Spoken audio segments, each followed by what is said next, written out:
Go down to your neighborhood Circuit City and buy a video game console, and when you take it home, all you have to do is plug it in and play with it. Would that it were so easy when it came to PCs. If what you bought at the store was one of these multimedia upgrade kits, it could take you hours, maybe days, before you get your new soundboard and your CD-ROM drive speaking the same language as your PC. But all of that is coming to an end now with a new expansion standard called Plug and Play. Today, we'll show you that adding a peripheral to your PC is now as easy as, well, a Macintosh. Plug and Play on this edition of the Computer Chronicles.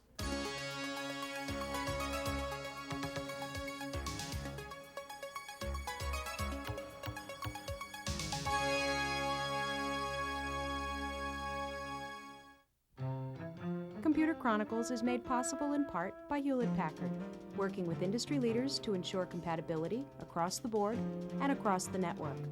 HP PCs, you're looking at partnership in a whole new light. The Computer Chronicles is also made possible by the Software Publishers Association, providers of educational materials to help manage software. Don't copy that floppy.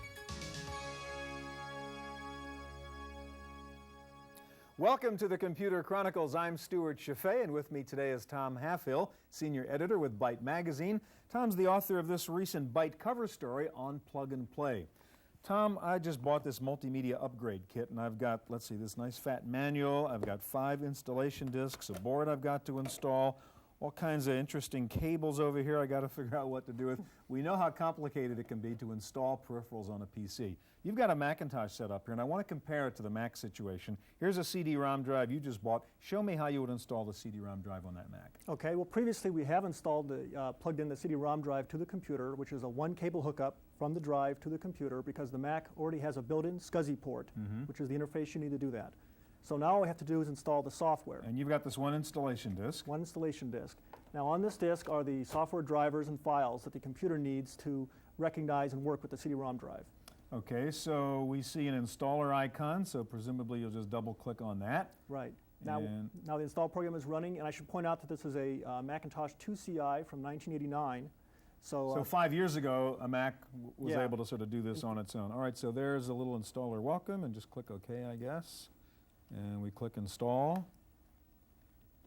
And it's doing it. So it says determining which files are needed, so the Mac is sort of figuring out on its own what the conflicts might be, where the files ought to go, all that kind of stuff? That's correct. It's copying the files it needs from the floppy disk onto the computer's hard disk, puts them in the right places on the disk, and making sure everything is no conflicts with other devices in the computer. And it didn't ask us any questions like, what do you want to do, and what number is this, and so on. It says it's done. It says restart, so let's just restart the Mac.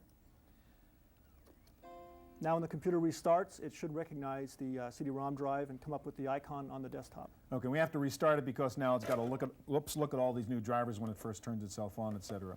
Right. Why is it so hard on the PC side now compared to the Mac? Well, PCs have been around since 1981, and frankly, the system is getting a little bit antiquated now, and there's a lot of new devices that weren't around then. There weren't CD-ROM drives in those days.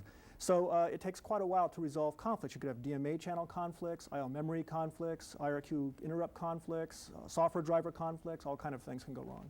And you've got to figure out those things. Now, you just tried to install something like this on your PC, right? Yeah, I got a new PC, and it took me 4 days because I had to install a CD-ROM card, and I had to install a video card, and I had to install a network card, and I had to install a fax modem card, and they kept clashing with each other. And you're a smart guy. Supposedly an expert. And it took you 4 days to do this. All right, now here's the Mac, and it looks happy, huh? That's right. We have the CD-ROM drive on the desktop, and the window automatically opened, and we're ready to run a CD-ROM. Okay, now the theory on Plug and Play is it'll be just as simple on a PC now. That's the goal, make it just as simple on a PC. Okay, today we look at several new solutions to the add-on problem, from Plug and Play to Plug and Tell to no plug at all. Now, the main guys who pushed for this new Plug and Play standard were Microsoft, Intel, and Compaq. We're going to begin with a little Plug and Play tutorial featuring the 3 main companies that really created this new PC standard. This notebook user is hot-docking his machine to a desktop unit, a scene that is currently fiction for most computer users, but it could become reality if the Plug and Play system spreads to personal computers next year. But for Plug and Play to become commonplace, PC hardware and software vendors realize that they need a standard for everyone to agree on. Enter the Plug and Play Association, an industry group that spans the spectrum of computer technologies.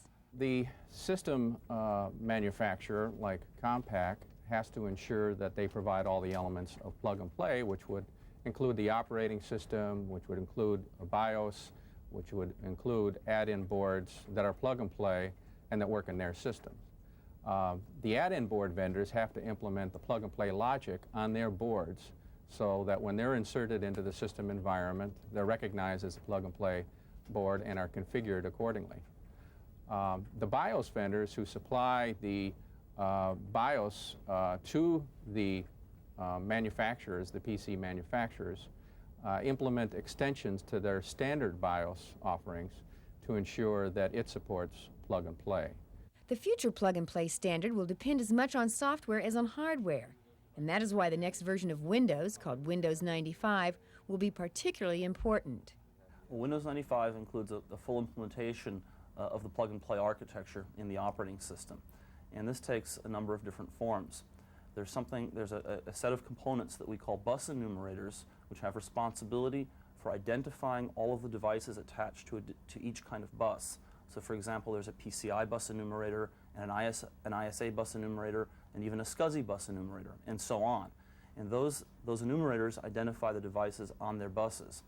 Another component of Windows 95 actually is called a resource arbitrator, which allocates and keeps track of resources such as DMA channels or interrupt request lines, memory ranges, and so on. Another part of Windows 95 is the configuration registry, which manages all of the currently installed configurations. To the average PC owner today, installing 3 cards at once would probably be unthinkable. But the complete plug-and-play system of the future should have no trouble recognizing its new additions. And current PC owners have not been completely forgotten. We recognize that a lot of hardware is installed and that people are going to keep using that hardware. So number one, we've worked very, very hard to make the Windows 95 installation process on existing hardware a smooth one. So even if you don't have new plug-and-play hardware, you'll be able to use Windows 95. And in fact, by looking at your existing .ini and .sys files, Windows 95 will install quite smoothly. For the Computer Chronicles, I'm Victoria Smith.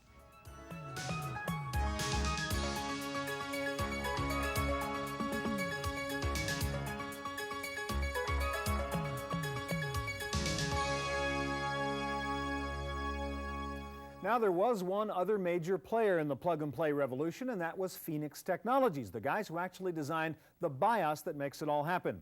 Albert Sarai is here from Phoenix Technologies, and also here to show us an add-on card that uses plug-and-play technology is Don Coffin from Future Domain. Albert, let me start with you and ask you to explain what's the hardware we're playing with here. This is an NEC Image P90, which has an Intel Pentium processor and a Phoenix plug-and-play BIOS. So we've got a Pentium PC and your plug-and-play BIOS in it. Let's talk about the cards, Don, and this is your Future Domain card. What is it? This happens to be our plug-and-play SCSI controller, the add-in card that will actually run our CD-ROM so that we can access the CD-ROM application. As you can see, it's a plug-and-play, which means that we have no decisions as far as jumpers and switches to be set for interrupts, I/O ports, etc. for the user. Unlike the prior old cards, which the sound card represents, where there are lots of decisions and things to have to change and play with. Yeah, this is really the same Sound Blaster card that we were shown at the very beginning of the program, and as you mentioned, it's got all kinds of jumpers over here, so all kinds of decisions I might have to make to figure out what to do. But you're telling me with the plug-and-play card and your plug-and-play BIOS, I don't have to worry about all that stuff. Correct. All right, now I want to do that. Well, you saw at the beginning when we had the Macintosh, it's kind of simple to install that CD-ROM drive. Let's install the CD-ROM drive here using plug-and-play and the sound card and show me what happens. All right. Okay. So what do we do? We put the... So you'll put your controller card in. And now Okay. if you'll insert the sound card, And please, Stuart. I'll stick in the Sound Blaster card in my slot over here. Okay, both cards are in, so you can turn it on. All right, now, plug-and-play really requires a bunch of different things, doesn't it? Go through what the basic requirements for plug-and-play are, Albert. In order to have real plug-and-play, you need to have a plug-and-play operating system, plug-and-play add-on cards, and a plug-and-play BIOS. All right, so you've got your BIOS in here, we've got your card, plug-and-play add-in card. the operating system. Now, we are not using Windows 95 here, so how are we able to do plug-and-play?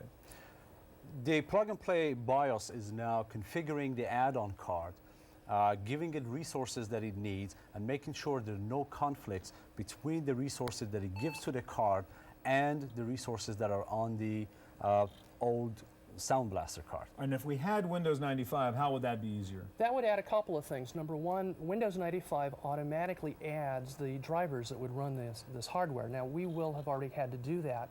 We've added the drivers for the demonstration. A user will not have to do any of that with a Windows 95.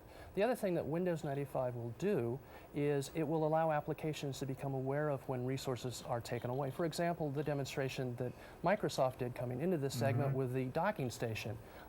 Windows 95 automatically sensed the network when it was plugged, the laptop was plugged into the docking station. But right now, using BIOS and your card, we're still able to do a lot of the same things right here. Correct. All right, so we're up in Program Manager. The cards are in there, and I want you to show me that I can actually play the CD-ROM drive. All right, we've now. actually gone ahead and we've got a Growler's Encyclopedia application. We've installed it, so all I have to do is click on the icon for the Growler's group and bring up the application.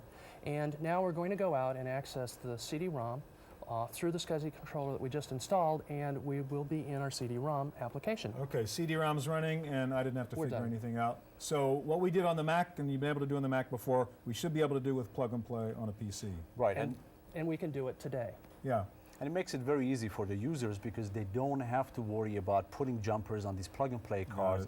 And there are no conflicts in the system. Everything is taken care of for them automatically by the system BIOS. All right, guys, thank you very much. Now, the ideal implementation of plug and play is a complete system that can automatically switch between peripherals without you having to do anything. One of the best examples is the new multimedia PC from Packard Bell. Here to show it to us is Fred Kern of Packard Bell. Hi, How you Stuart. doing? Fine, thank you. Okay, you guys focus on the home user, the person who doesn't want to worry about DMAs, IRQs, any of that Right, stuff. You just want to take it out and do it. So let's say we've just gotten this Packard Bell out of the box, we've plugged in all the basic things, put it in the wall, turned it on. Show me what happens when I start to use the As machine. soon as the button's pushed, the system will go through its post, and then we'll go into Windows, and then we'll soon go into Navigator. Navigator is the software that allows novice users to get through the system without knowing DOS or Windows or anything about it. Hold it a second. Bell's Navigator. Welcome to the main menu of Navigator, the easy way to get to know and use your Packard Bell computer. All right, so you've got the Explore the easiest interface of all, which is somebody talks to you. So I obviously Right. didn't have to install a sound card or anything. The machine says, what do you want me to do, etc. Right. So Navigator is an interface you've interposed actually on top of Windows between it and the user. So on top of Windows, it accesses all your Windows programs, all your DOS programs. So the theory is it's easier to use and simpler than Windows. And it walks you through it. Now, you don't even have to click. You just move your mouse over a button that tells you what's behind that button. So let's click on the button. Notice it's a single click. I'm now in the Learning Center where I have all my tutorials, my getting started, my help, my troubleshooter. This is what would guide a beginning user through the system.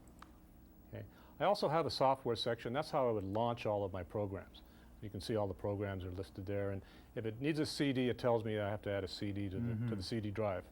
All right, now let's talk about the plug and play aspects now. This machine comes with the plug and play BIOS in it, right? That's correct. It's ready to handle any kind of plug and play card that's out there today.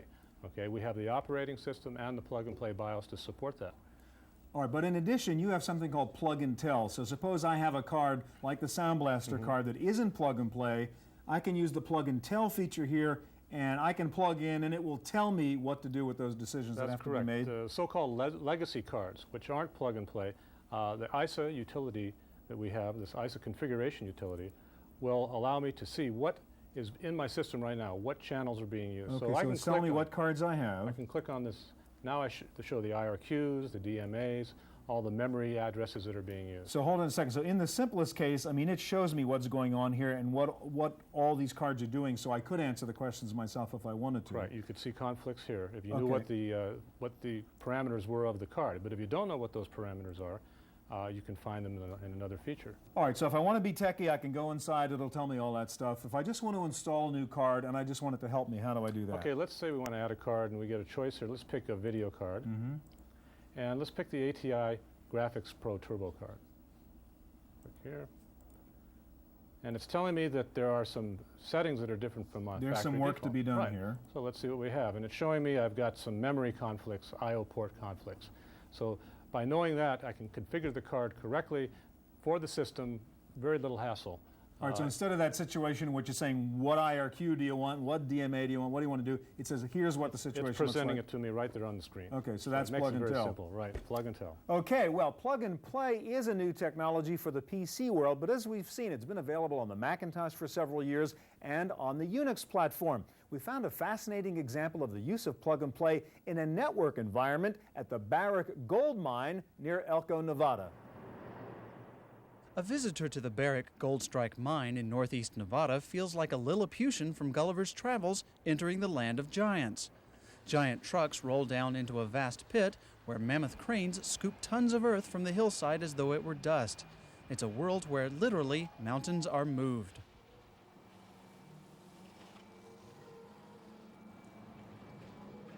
"500,000 pounds of soil are dug every day, yielding over 4,000 ounces of gold.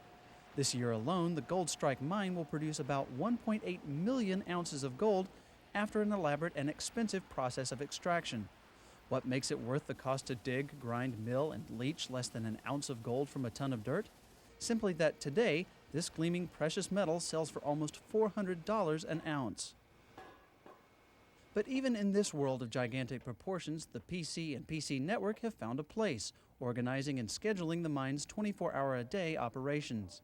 In 1993, Barrick reorganized its 250 computers into a Unix network based on Sun Microsystems servers. It was our goal to make sure that we brought together all the separate little pockets of information processing that had grown up across the mine, because on our previous platform we were unable to offer the service to everybody across the mine site. Everybody was doing their own thing, taking reports that had been created in the administration building and rekeying them on a separate PC out there. And of course people were producing reports that wouldn't crossfoot, the information was different. And so senior management at American Barrick realized that we had to do something to make sure that we got the information correctly throughout the mine site. Computers are everywhere at Goldstrike, from the purchasing department to the engineering offices to vehicle maintenance sheds. You can also find them in the dispatch tower, where they keep the massive ore trucks moving quickly in and out of the mine pit. But perhaps the most impressive aspect of the Goldstrike PC network is the simplicity of making changes. Adding boards, peripherals, or hard disks requires no outside reconfiguration, no juggling of dip switches or jumpers. What the plug and play offers for us is the ability to simply bring the machine down at a scheduled PM time, put the new device in the machine, and without having to read and pour through manuals for several hours to figure out what this board does and how we're supposed to tell the operating system to use it, we simply put the device in, turn it back on, reboot it, and the system knows the new device is there, knows what to do with that device. For the Computer Chronicles, I'm Giles Bateman.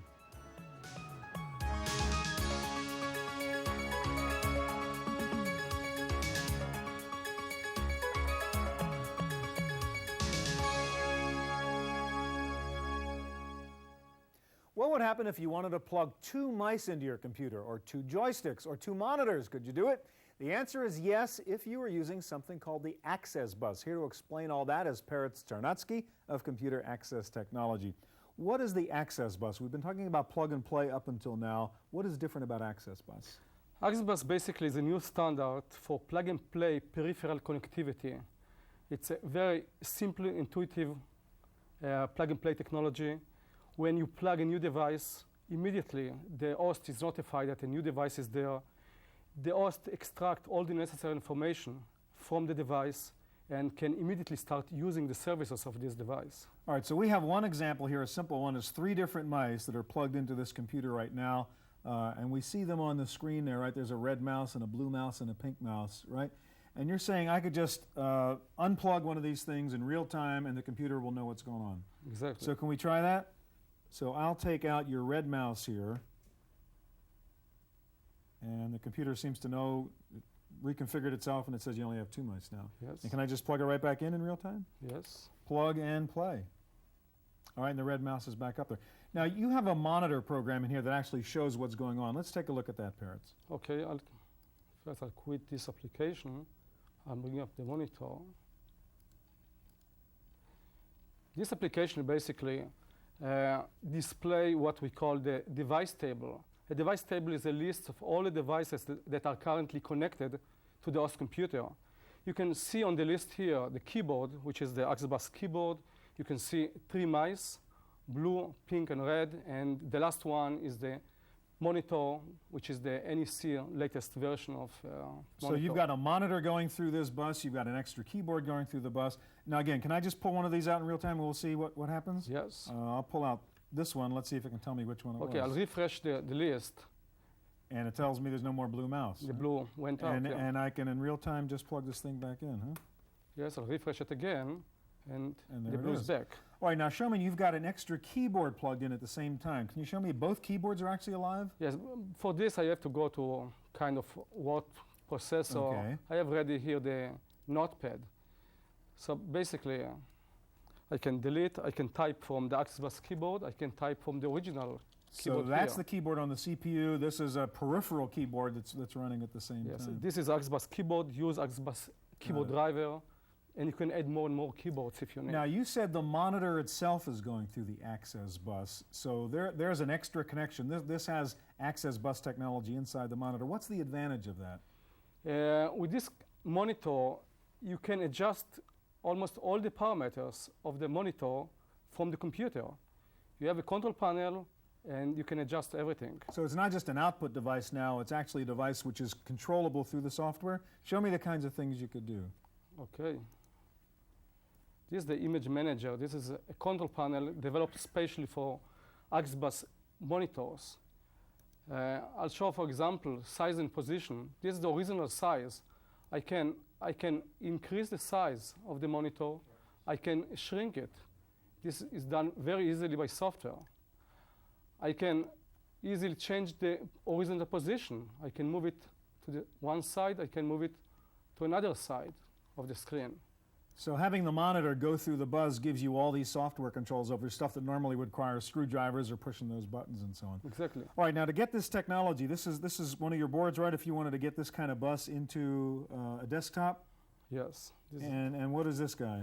This is an external solution that plugs into the parallel port and allows you to add Access Bus capabilities to a laptop or any computer that you want. So you can get this bus technology just by plugging in these things, and this is what, the example of it on a motherboard? This is a 46 motherboard that support Access Bus and with a chip on the motherboard. And that's your chip in there? Yes. Okay, thanks very much. Thank you. All right, the simplest answer to connecting up two computer devices is not to have to plug in anything at all. Here to show us JetEye are Fred Rome of Extended Systems and Clayne Anderson of Hewlett-Packard. Guys, we've been talking about plug and play up until now. You have something called point and shoot. What's the difference in point and shoot and plug and play? I think it has to be ease of use. Pointing and shooting just means you put the devices in line with each other more or less and push the button, the data transfers across via infrared technology. So this is hooking up different devices without wires, without plugs at all? No wires at all. It's using a new open standard. It works very simply. This is an open standard, so everybody's talking the same language. That's right. You're going to find all devices from many different manufacturers using the same standard in the next year. Okay, Fred, now we have a desktop over here, and this is your infrared transceiver over here? That's right. That's an external infrared transceiver that attaches to the serial port of the desktop that allows it to communicate via this infrared technology. Okay, and you've got one built into the notebook there, so open up your OmniBook. And all right, let's start out over here with the desktop and show me how you would get these two guys connected through infrared. Okay, on the desktop, we use LapLink. And it's just an example of software that could be enabled to work over an infrared link. So this is waiting for a connection, and I've enabled a connection here on the OmniBook. You just beep, so they're talking to each other? They're now connected, and what's happening is they're mapping their drives to one another. So the desktop can access the OmniBook, and the OmniBook can access the desktop. So you see drive C, which is my hard drive, can be accessed right from the desktop. So I've written a press release that I want to put on my palm top or portable. I just simply drag it to drive D, and it's copied over. So just as if this were another drive sitting on the desktop. That's correct. And the same thing can be done from the OmniBook to the desktop. So if I wanted to install new software here, I could access this floppy drive. Okay, so we have a file that just moved through infrared from here to here. Now I want to print it. Can I go from the notebook to this DeskJet printer? That's right. You can use an external adapter, much like what we've used on the desktop, that just simply plugs into the parallel port of the printer. So now we've got the press release here. Let me pull it up and just take a piece of paper. Go ahead and insert the piece of paper. Okay, so we're now going from laptop to printer. That's right, using the exact same infrared technology. Two different functions, same interface. So once the printer gets set here, it'll go ahead and the infrared connection will transfer the data. And in fact, it's flashing busy right now. Okay. Now let's talk about this little guy. Now you've got a palm top over there. Now we could be doing the same thing, going from the notebook to the palm top using the infrared built into both? That's correct. All right. Now you also have something else there called Starlink, Claim. What is that? That's right. Infrared is great for short range, but HP Starlink is designed to provide nationwide coverage. You can receive news, weather, sports, personal messages right into your palm top or your notebook anywhere in the country. So again, this is using wireless stuff just to go from here to here, you know, a foot apart. That's wireless, same in a kind of point and shoot, but up to some satellite in the sky somewhere. Yes, linked by a satellite, works anywhere in the country in any populated area. Okay, thanks a lot. That's it for this week's Computer Chronicles. Remember, if you have any questions about anything you've seen on today's show, if you'd like to suggest topics for future shows,